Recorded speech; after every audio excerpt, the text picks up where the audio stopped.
और अगर मुझे एक बड़ा भाई मानते हो, एक मेंटोर मानते हो, तो इतनी चीजें आप लोग कर लो बहुत आराम से। मैं ये नहीं बोलता कि 60 प्लस कर लोगे, 67 प्लस कर लोगे, पर ये जरूर बोल सकता हूं भाई, हक से ये बात बोलता हूं कि you will be among the toppers. तो हाय एवरीवन, कैसे आप सभी? तो भाई जब से आरआरबी में सेक्शनल टाइमिंग इंट्रोड्यूस हुआ है, मेजॉरिटी स्टूडेंट, भाई हर दिन मुझे सैकड़ों स्टूडेंट के टेलीग्राम, इंस्टाग्राम, यूट्यूब कमेंट्स में लगातार यही मैसेज आ रहे हैं कि भैया जहां हम पहले 60 प्लस अटेम्प्ट आराम से कर लेते थे, इजी मॉक होता था तो 70 प्लस भी कर लेते थे कई बार, अब ये सब चीजें ड्रॉप होके कभी तो 42, 45, 47 या बहुत मुश्किल से 50 नंबर टच हो पाता है। मतलब पहले से बहुत कम स्कोर आ रहा है, अंदर से बहुत ज्यादा डिमोटिवेशन आ रहा है। तो मैं सबसे पहली बात आपको यही बताना चाहता हूं यार, अकेले आपके साथ ऐसा नहीं हो रहा है भाई। इस टाइम जो टॉपर है, टॉपर भी छोड़ो भाई, अभी जो एजुकेटर्स हैं भाई, जब मैंने भी मॉक टेस्ट लगाया था ना, तो जब मैं पहले मॉक टेस्ट लगाता था क्वांट का, तो मैं आराम से 30 प्लस आराम से कर लेता था। पर जब इस बार मैंने मॉक टेस्ट लगाया तो मेरा भी स्कोर 27 के पास जाके रुक गया। इससे क्या पता चलता है कि अकेले आप परेशान नहीं हो, अकेले आप नहीं हो जिसका स्कोर कम होने लग गया। इवन एजुकेटर्स का स्कोर कम हो रहा है, टॉपर का स्कोर भी कम हो रहा है, तो डरना नहीं है, सबसे पहली बात। दूसरी बात यह कि भाई यहाँ पे एक बहुत अच्छी बात क्या हुई कि भाई जब भी कोई नया चेंज आता है ना, तो कट ऑफ ना ड्रॉप होने के चांसेस बहुत ज्यादा होते हैं। और स्पेशली जो हम पिछले कई सालों से देख रहे हैं भाई, कट ऑफ लगातार हर साल भर साल इंक्रीज होता जा रहा है।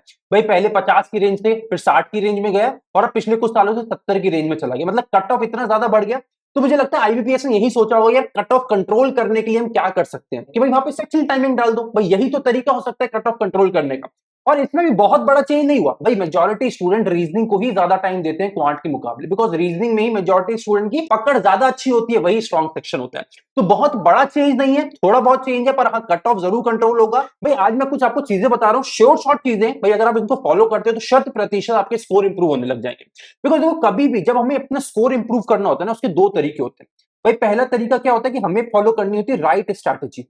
तो भैया दूसरा तरीका क्या होता है, भाई हमें अनफॉलो करनी होती है रॉन्ग स्ट्रैटेजी। मतलब भाई रॉन्ग स्ट्रैटेजी जिसको मैं अभी तक अपने दिमाग में लेके चल रहा हूं, पुराने वाले मेथड के हिसाब से, पुराने पैटर्न के हिसाब से, मुझे उसको भी छोड़ना पड़ेगा। अब रॉन्ग स्ट्रैटेजी क्या होती है भाई, अब से पहले जो पुराना वाला पैटर्न होता था, उसमें मान के चलो क्वांट किसी दिन खुला, तो हम क्या करते थे, पहले क्वेश्चन से स्टार्ट करते थे, 40वें क्वेश्चन तक जाते थे, बिना ये देखे कि ये क्वेश्चन मुझे बनाना है कि नहीं बनाना है। इररिस्पेक्टिव ऑफ दैट मैं उस लाइन से स्टार्ट करता था, धड़ल्ले से क्वेश्चन बनाना चालू करता था।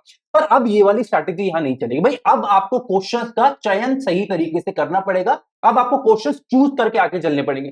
सेम है जैसे हम आईबीपीएस पीओ में करते हैं, IPS clerk, SBI PO, SBI clerk, वही सेम चीज अब आपको आरआरबी के एग्जाम में भी करनी पड़ेगी। भाई फॉर एग्जांपल मैं पहले क्वांट की बात करूं, तो क्वांट में आपको पहले यहाँ पे स्पीड मैथ को उठाना पड़ेगा। ऐसा ना हो कि पहले आप डीआई को उठा लो या अरिथमेटिक को उठा लो, पक्का पेपर बिगड़ना तय है। और ये खुद तुम बिगाड़ लोगे अगर तुम ऐसा करते हो, बिकॉज देखो एग्जामिनर हमेशा ही करेगा कि पेपर में क्या करेगा, एक सेट स्पीड मैथ का डाल देगा और इसके जस्ट बाद भर भर के डीआई डाल देगा और भर भर के अरिथमेटिक डाल देगा। और मेजॉरिटी स्टूडेंट जो पुराने पैटर्न से तैयारी कर रहे हैं वो यहां गलती कर देंगे। पर आपको सबसे पहले ढूंढ ढूंढ के स्पीड मैथ के क्वेश्चन लगाने हैं, और इसमें भी सब नहीं लगाने भाई। अगर क्वाड्रेटिक इक्वेशन है तो उसको पिक करेंगे, अगर स्पीड मैथ में आपका सिंप्लीफिकेशन अप्रोक्सीमेशन आ गया तो पिक करेंगे, अगर मिसिंग नंबर सीरीज आ गया तो पिक करेंगे। पर अगर रॉन्ग नंबर सीरीज आ जाते तो देखते ही छोड़ देना।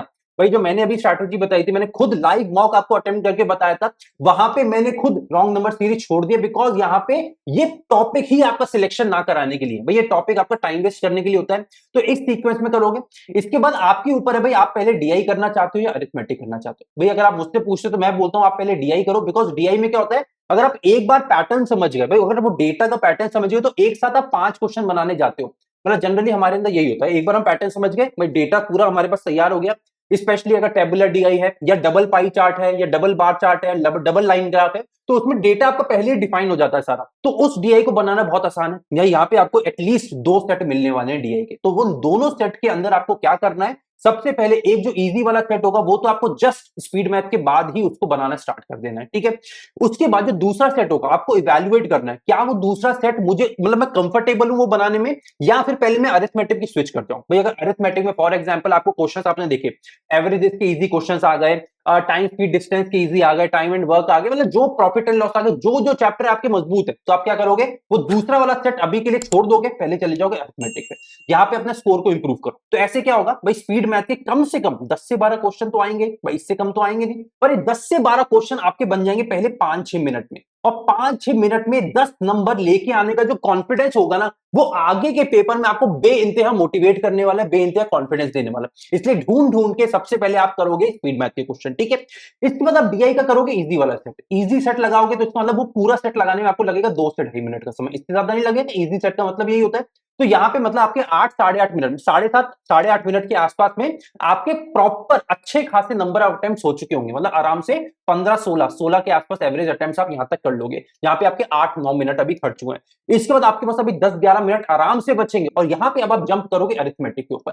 यहाँ पे अरिथमेटिक के इजी टॉपिक्स बनाओ, मुश्किल से मतलब कम से कम आपको 5-6 क्वेश्चन आराम से मिल जाएंगे जो आप आराम से बना सकते हो। ये बना लो जो बिल्कुल ईजी आपको लेवल पे देखने को मिल रहा है कि यार बन ही गए। तो ये ऐड कर लो, आपके यहाँ पे 20+ क्वेश्चन ऑलरेडी बन चुके। अब आपका यहाँ पे टारगेट क्या होना चाहिए भाई? सबसे बड़ी हम गलती क्या करते हैं, हमारी गलती होती है कि हम नंबर एक दिमाग में लेके चलते हैं, यार कम से कम इतने अटेम्प्ट तो मुझे करने हैं। भाई मैं आपको बताता हूँ, ये वाली गलती के हिसाब से ना हर साल हजारों बच्चों का सिलेक्शन नहीं होता जिनकी पूरी तैयारी होती है। क्यों?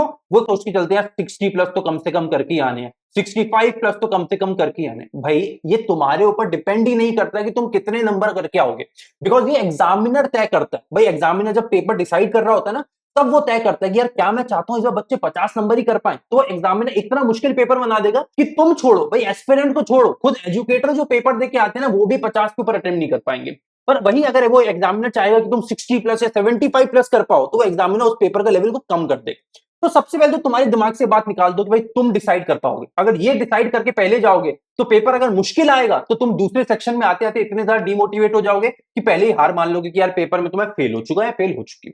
वही अगर पेपर इजी आया, भाई सारे बच्चे 75+ करके आएंगे और तुम्हें क्या लगेगा, भाई मैंने तो 65 बना लिए, मैं बन गया वहां का बाहुबली, और फिर तुम्हारा उल्टा पेपर और खराब हो जाएगा। तो नंबर डिसाइड करके मत जाओ, नंबर वही पेपर में बैठ के डिसाइड होगा कैसा पेपर आता है। और पहली बार सेक्शन टाइमिंग आ गए तो चीजें बहुत चेंज होने वाली। तो कोई भी प्री डिफाइंड माइंड के साथ मत जाओ कि भाई मुझे इतने नंबर तो बनाने, इतना करना है, कुछ नहीं। पेपर जैसा आएगा उतने हम मैक्सिमाइज करने की कोशिश करेंगे इसको, ठीक है। और अगर आप इस पैटर्न से चलते हो, आप आराम से 25+, मेरे ख्याल से तो 28+ आप आराम से कर सकते हो क्वांट के अंदर, ठीक है। इससे ज्यादा बहुत, अगर पेपर हल्का आ गया तभी इससे ज्यादा हो सकते हैं, नहीं तो 20 मिनट में 25 से 28 की रेंज काफी सेट है, उससे ज्यादा करना काफी मुश्किल है। तो यहाँ पे 27-28 के आसपास आप पहुंच सकते हो क्वांट में, अगर इस पैटर्न से चलते हो तो, ठीक है।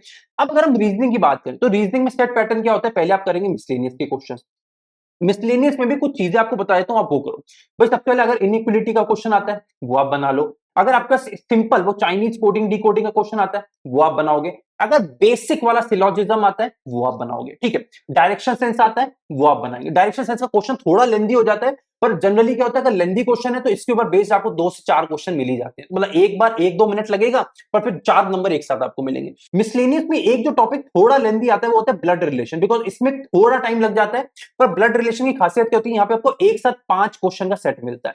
तो अगर एक ब्लड रिलेशन आपने बना लिया तो 5 क्वेश्चन का पूरा सेट आप बना सकते हो। तो इस हिसाब से आप चलोगे। मतलब मिसलेनियस का भी मैंने आपको सीक्वेंस बता दिया, पहले inequalities, coding decoding, syllogism, direction sense, और आखिरी में मिसलेनियस में आप करना ब्लड रिलेशन क्वेश्चन, ठीक है।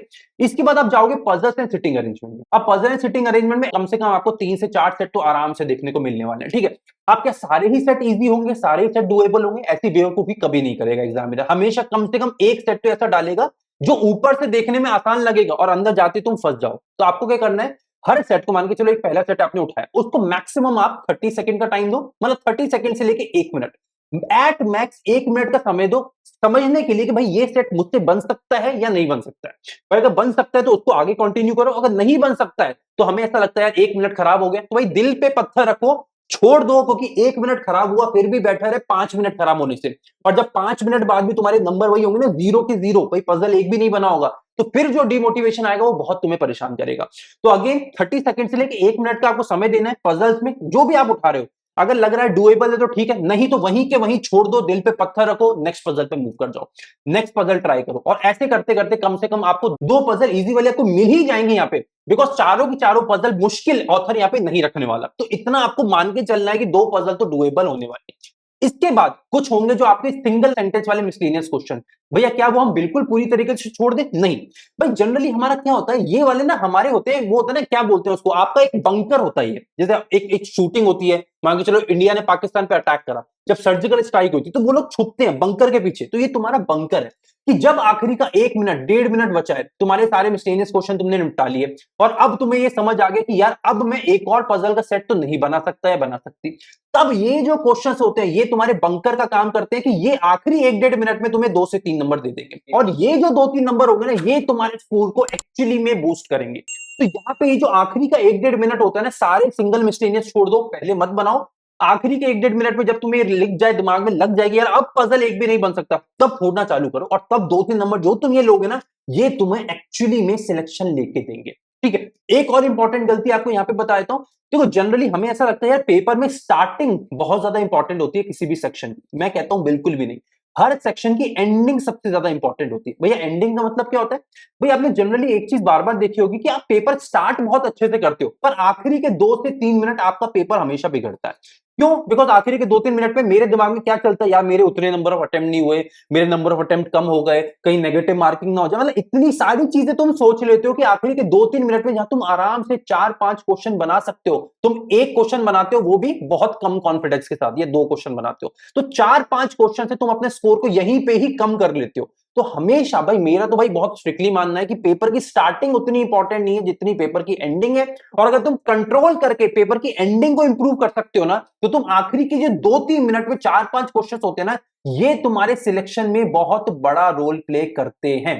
तो भाई इतना ही बोलना चाहता हूं कि जितनी चीजें बता रहा हूं बहुत एक्सपीरियंस से बता रहा हूं, इतने सालों के एक्सपीरियंस, हजारों स्टूडेंट को मेंटोर करने के बाद, और अगर मुझे एक बड़ा भाई मानते हो, एक मेंटोर मानते हो, तो इतनी चीजें आप लोग कर लो बहुत आराम से। मैं ये नहीं बोलता कि 60 प्लस कर लोगे, 67 प्लस कर लोगे, पर ये जरूर बोल सकता हूं भाई, हक से ये बात बोलता हूं कि you will be among the toppers.